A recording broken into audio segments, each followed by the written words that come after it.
Sometimes we will want to change the format of quadratic functions into something that we call vertex form. This right here is known as vertex form.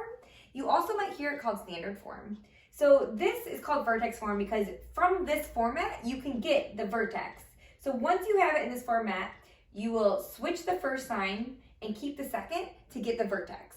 So when you have it in this format, the ax squared plus bx plus c, and you want to change it to vertex form, there are a few steps you have to do. The first thing is whatever is the a value, whatever's in front of the x squared, you have to take out of just the first two terms. So I'm going to take out a 3, and that will leave me with x squared plus 4x.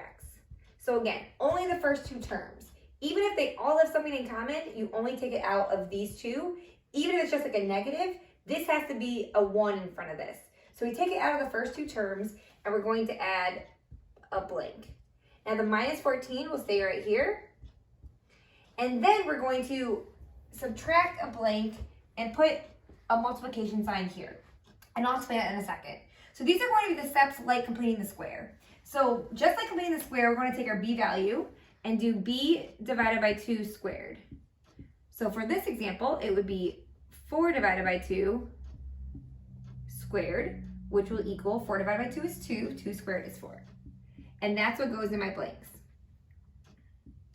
Now, if you see here, to keep the equation balanced, because we actually just added a 4 here, but it's not just a 4, it's 3 times 4. So if we added a 12 on this side, to keep the equation balanced, we can't change it, we have to subtract the 12 as well. So that's why we added the blank here, but on the same side, we also have to subtract a blank and multiply it by whatever we took out here. So this would be a 3. So again, we added a 12 because 3 times 4 is 12, but we subtracted a 12 over here, so the equation is still balanced and it's still the same equation we started with. Now, just like completing the square, we're going to factor what we have here, and that will end up being x plus 2 squared. And then we're just going to simplify what we have on this side. So this is negative 12, so negative 14 minus 12 would be negative 26. Now this is in vertex form. The reason we like this, again, is because it can tell you the vertex just by looking at it without graphing. So the vertex, again, you switch the sign of the first, so that would be negative 2, and you keep the sign of the second, so that would be negative 26. So now without graphing, we know that the vertex is negative 2, negative 26.